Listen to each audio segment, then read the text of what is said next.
Next, honorable members, Hagi Appaji.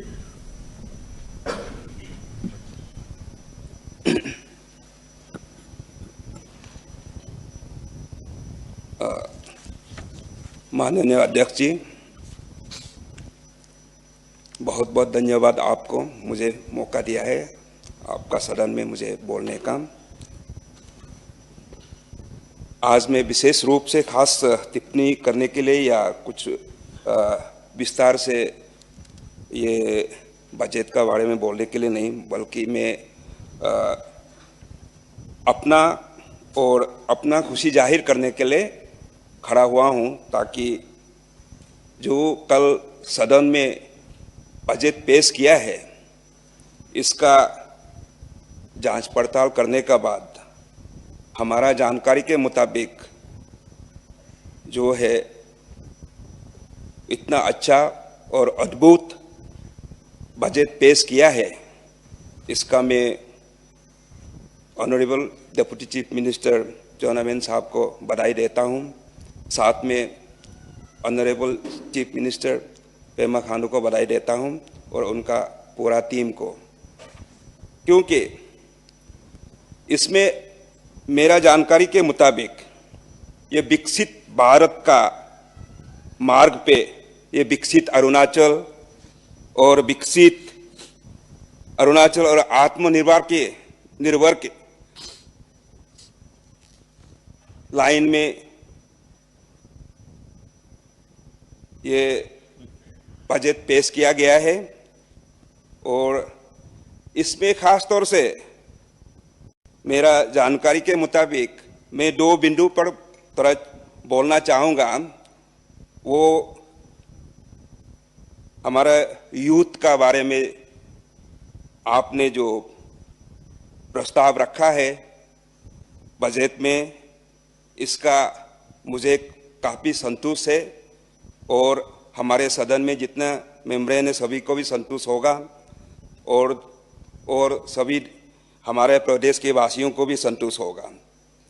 मैं इसीलिए बोलता हूं कि यूथ का बारे में, आज का यूथ हम लोग गुमराह होके बैठा हुआ है और इसका बारे में आपने बजट पेश करके एक मार्ग देना चाहा और इस मार्ग में आपने शुरुआत ही किया है कि युवा शक्ति में आपने ये भी एक मुहावरा के साथ में शुरू किया है, युवा शक्ति का बंधन अभिनंदन करने आया हूं,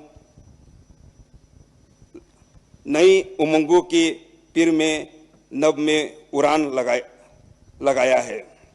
इस मुहावरा के साथ में आपने ये बजट खासतौर से यूथ का बारे में, यूथ के लिए जो प्रावधान रखने का कोशिश किया है, इसमें हमारे ये हम लोग खुश है।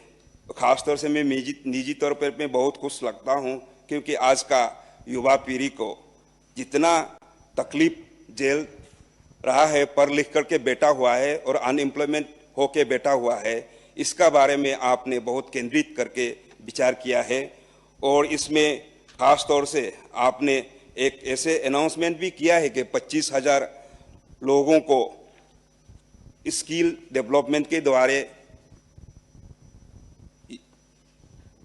ये नौकरी देने का कोशिश करेंगे साल में, और साथ साथ में इवेंट्स एम्प्लॉयमेंट स्पोर्ट्स एजुकेशन में 100 करोड़ का भी एक अनाउंसमेंट किया है। इसी तरह से हमारे युवाओं का जो हल है, पूरा हल तो नहीं होगा, फिर भी समस्या कुछ हद तक हल हो जाएंगे, क्योंकि आज का समय में हम समझता हूं हमारा युवा पीढ़ी लोग सबसे तकलीफ में है और इसको आपने इतना अच्छा से ये प्रावधान रख के युवा पीढ़ी का जो समस्या को हल करने का कोशिश किया है, इसके लिए मैं अपने तरफ से मैं धन्यवाद देना चाहता हूं। मैं सर इसमें एक जोड़ना चाहता हूं, क्योंकि हमारे खासतौर से मैं 17 हपोली का कंस्टिट्यूएंसी का प्रतिनिधि हूँ, एमएलए हूँ, और इसमें युवा पीढ़ी लोगों को युवा लोगों को समस्या को थोड़ा हल करने के लिए, थोड़ा हल्का करने के लिए मैं एक ऐसे चीज बताना चाहता हूँ जिस तरह से हमारे लोअर सुबनसिरी में आज का दिन में लोअर सुबनसिरी में जीरो वैली में एक पॉलिटेक्निक स्थापित हुआ है। पॉलिटेक्निक 10 साल पहले स्थापित हुआ है, लेकिन आज तक वो फंक्शनल नहीं हो पाया है। इसका कारण मालूम नहीं, कई कारण हो सकता है, लेकिन इसको हमारे सरकार, आप लोग इसको शुरू करने का एक प्रावधान देने से, सुविधा देने से हमारे युवा लोग, हमारे जिले के, हमारे कॉन्स्टिट्यूएंसी के जो नौकरी वाले हैं, और देन नॉट ओनली कॉन्स्टिट्यूएंसी, सभी अरुणाचल के हर हिस्से से आकर के पढ़ाई लिखाई कर सकता है, उसका स्थापित करके घर बना के रखा है, क्लासरूम बना के रखा है, देन एडमिनिस्ट्रेटिव ब्लॉक बना के रखा है, सब बना के रखा है। 10 साल पुराना हो गया है, लेकिन वो शुरू नहीं हो पाया है। लेकिन इसको शुरू करने का आपका तरफ से मैं ऑनरेबल स्पीकर के माध्यम से हमारे सरकार को बोलना चाहता हूं, इसको जल्द से जल्द एक सुविधा दे करके शुरू कराने से बहुत अच्छा होगा। देन मैं दरखास्त करता हूं, इसको शुरू करने से सबका सुविधा होगा, हमारे यूथ का सुविधा होगा, नॉट ओनली जीरो का यूथ, पूरा अरुणाचल का यूथ के लिए सुविधा होगा, पढ़ लिखने का सुविधा होगा। देन दूसरा एक इसमें हमारा लोअर सुबनसिरी डिस्ट्रिक्ट हो गया है, इसमें एक कॉलेज भी देने से अच्छा रहेगा, क्योंकि हमारे जीरो जो है, जीरो एक आज का दिन में एजुकेशन हब है। एजुकेशन हब कॉलेज तो एक है, ये सेंट क्लैरेट कॉलेज है, एक प्राइवेट कॉलेज है, लेकिन इसमें हमारे पढ़ाई लिखाई करने वाला देखने से ऐसा लगता है कि मतलब पूरा देश से वहाँ पढ़ने आते हैं। प्रदेश से तो आता ही आता है, पूरा देश से आता है।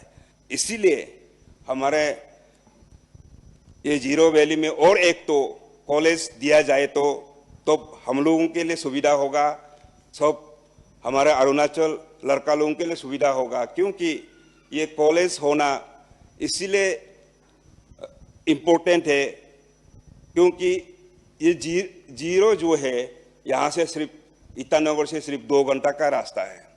2 घंटा रास्ता में आराम से मतलब अपना बच्चा लोग पढ़ाई लिखाई वहाँ कर सकता है। और सेंट क्लैरेट के बारे में बोलने से तो आज का दिन में सबसे अच्छा एक नंबर 1 में अरुणाचल यूनिवर्सिटी के अंदर में गिना जाता है।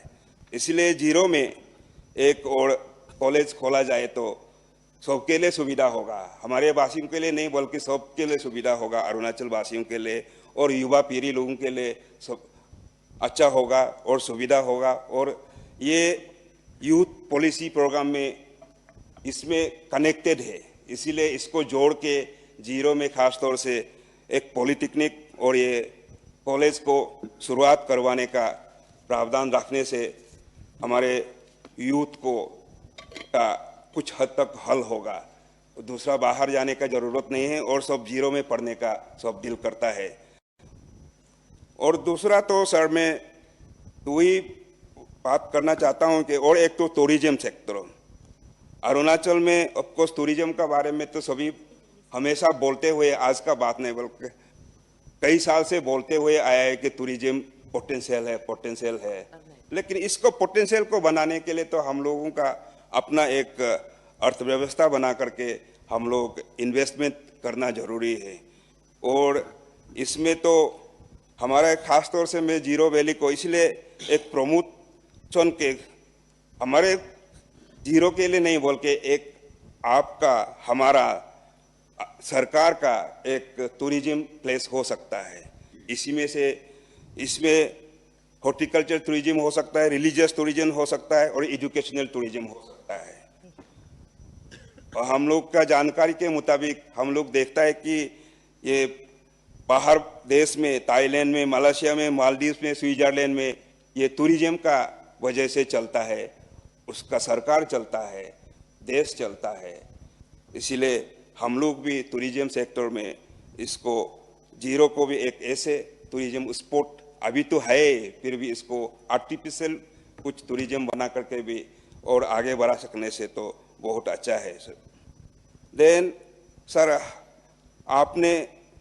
आपका बजट में गुरुकुल मॉडल स्कूल अपतानी के लिए दिया हुआ है, इसके लिए बहुत बहुत धन्यवाद। क्योंकि ये चीज़ हम लोगों का बीच में कई साल से हम लोग बात करते हुए आया है, ये एक होना जरूरी है। क्योंकि हम लोगों का अपना जो ट्रेडिशनल जितना भी भाषा हो या जितना भी ये वेशभूषा हो और कल्चर हो, उसको हम लोग अपना आप में रखने के लिए ज़रूरी है। ये बहुत बहुत इम्पोर्टेंट है, इसको आपने ध्यान दिया है, इसके लिए तो बहुत बहुत धन्यवाद। देन आपका सर, कभी भी फ्यूचर में अगर सामर कैपिटल का बात फिर भी याद आता है, क्योंकि कई साल से हम लोग सुनते आए हैं जीरो में सामर कैपिटल होगा। एक गेगों अपन समय से बोलते हुए आया था कि सामर कैपिटल होना है, बनाएगा जीरो में बोल के। अगर कभी भी किसी भी समय में सामर कैपिटल का हमारा सरकार याद आए तो जीरो में तालेवेली एक जगह है। जीरो जो है, जीरो का जो अभी जो जीरो है और तालेवेली एक जुड़वा बच्चा जैसे है। जुड़वा बच्चा इसलिए मैं कहता हूं कि जीरो का जो लैंडस्केप है देन तालेवेली का लैंडस्केप एक जैसा ही है। ये वो जुड़वा बच्चा जैसे एक ही बच्चा को हम लोग पाल रहा है, उसी का ऊपर में बैठा हुआ है, और जुड़वा बच्चा जो तालेवेली ऐसे पड़ा हुआ है, इसको अगर हम लोग सामर कैपिटल बनाए तो बहुत अच्छा रहेगा।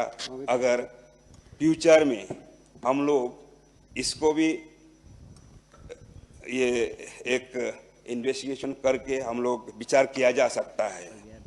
और सर, इसमें मैं तो जस्ट थोड़ा सा इमेजिनेशन ही बात करना चाह रहा हूँ, क्योंकि अगर जीरो को टूरिज्म बनाना है, जीरो को टूरिज्म अगर बनाना है तो इतना नज़दीक है, तो हम लोग रेलवे भी बिछा के अगर टूरिज्म आगे बढ़ा सकता है तो सबके लिए सुविधा होगा।